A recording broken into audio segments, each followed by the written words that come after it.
Selamat pagi, perkenalkan nama saya Alicia Fredelina Isabel dari kelas 12 IPA 6 nomor absen 4. Pada kesempatan kali ini, saya akan mempresentasikan tugas fisika yang kedua untuk materi semester 2, yaitu berkaitan dengan 3 materi. Di antaranya yang pertama ada penyimpanan data, transmisi data, dan ilustrasi atau deskripsi perjalanan data dari HP ke HP.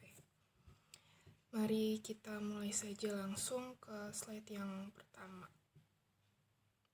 Nah, yang pertama ada penyimpanan data. Jadi, media penyimpanan data adalah suatu media yang dimana media ini mampu menyimpan suatu informasi atau penyimpanan dalam skala besar. Macam penyimpanan data itu ada dua. Yang pertama ada data analog dan data digital. Lanjut, masuk ke bagian yang pertama tadi, yaitu data analog. Data analog adalah data dalam bentuk gelombang elektromagnetik, contohnya adalah suara. Sedangkan sinyal analog adalah sinyal yang digunakan untuk menampilkan data analog. Sinyal ini dalam bentuk gelombang yang kontinu dan membawa informasi dengan cara mengubah amplitudo dan frekuensinya. Gelombang pada sinyal analog umumnya berbentuk gelombang sinus yang memiliki 3 variabel atau komponen. Lanjut, ini bisa dilihat bentuk gelombang sinyal analog, ada amplitudo maksimum, amplitudo saat itu, amplitudo minimum, dan ini grafiknya berdasarkan waktu dan amplitudo. Kita lanjut ke bentuk yang kedua tadi adalah data digital. Nah, data digital adalah bentuk sampling dari sistem analog. Data digital, maksud saya digital pada dasarnya dikodekan dalam bentuk biner atau heksa.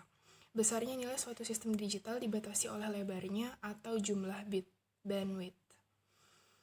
Digital biasanya terdapat pada sebuah komputer yang menyajikan data seperti angka, tulisan, gambar, suara, dan jenis data lainnya dapat diubah ke dalam kumpulan bits atau angka biner yang memiliki nilai 0 dan 1 yang memiliki nilai sama dengan 8 bits.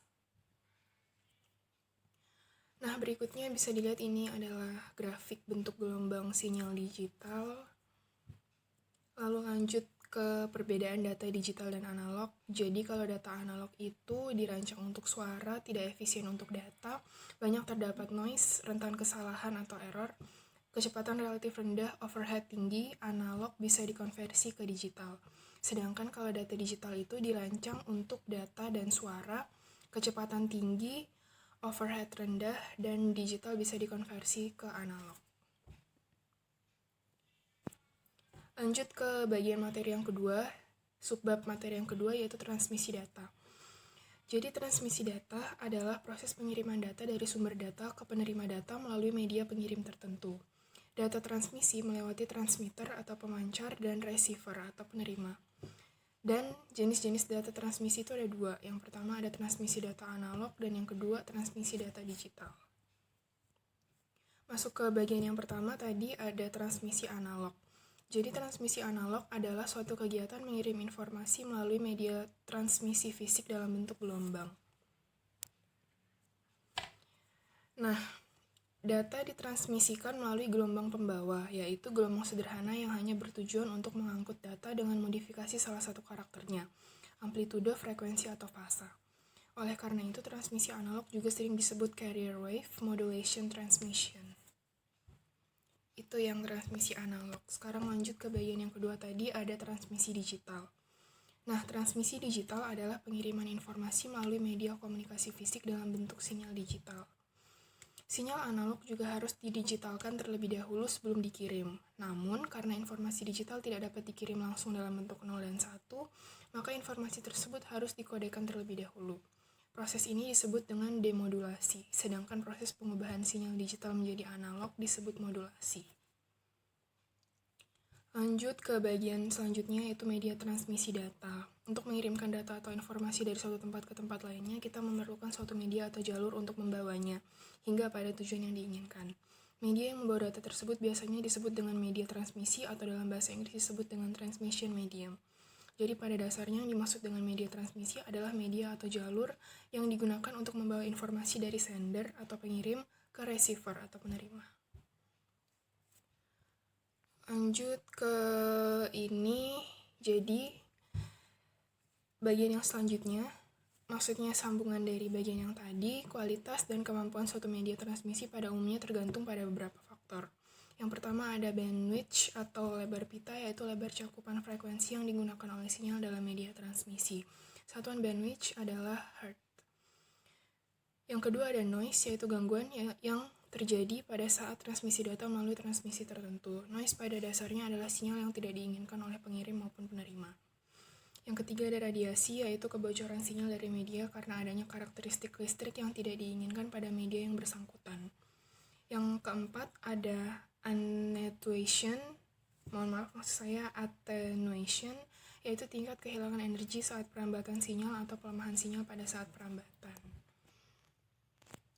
Lanjut ke bagian selanjutnya, yaitu jenis-jenis media transmisi.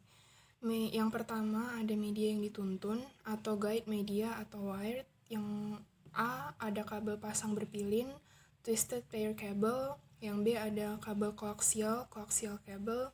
Dan yang terakhir adalah kabel serat, optik atau fiber optik. Yang kedua ada media yang tidak dituntun atau unguided media atau wireless.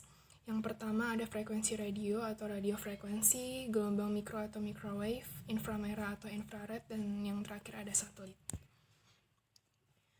Masuk ke subbab yang ketiga, yaitu ilustrasi perjalanan data dari HP ke HP. Jadi ilustrasinya seperti ini, dari protokol atau pengirim pesan atau informasi akan berjalan, ditransmisikan melalui media transmisi. Itu informasinya apapun dapat berupa pesan atau apapun itu dan diterima oleh penerima seperti ini. Ini gambarnya bisa dilihat ilustrasinya. Dan bagian yang terakhir ada elemen komunikasi data. Itu yang pertama ada pesan itu informasi yang akan disampaikan oleh pengirim ke penerima. Yang kedua, pengirim adalah piranti yang mampu mengirim data atau pesan. Penerima perangkat bahwa pengirim ingin berkomunikasi data atau pesan. Media transmisi merupakan jalan di mana pesan perjalanan dari pengirim ke penerima. Hal ini dapat melalui kabel atau tanpa kabel wireless. Jadi media transmisi itu jalannya. Lalu protokol, yang pertama merupakan aturan atau set yang telah disepakati yang digunakan oleh pengirim dan penerima untuk berkomunikasi data. Yang kedua, protokol adalah seperangkat aturan untuk mengatur komunikasi data. Yang ketiga, protokol harus ada dalam komunikasi data karena protokol merupakan bahasa antara pengirim dan penerima. Contohnya seperti dua orang yang mencoba untuk berbicara satu sama lain. Kalau bahasanya berbeda atau nggak mengetahui bahasa lain kan akan mengalami kesulitan gitu. Dan sekian presentasi saya untuk kali ini. Semoga informasinya bermanfaat. Terima kasih atas perhatiannya dan mohon maaf apabila ada salah kata atau penggunaan bahasa. Terima kasih.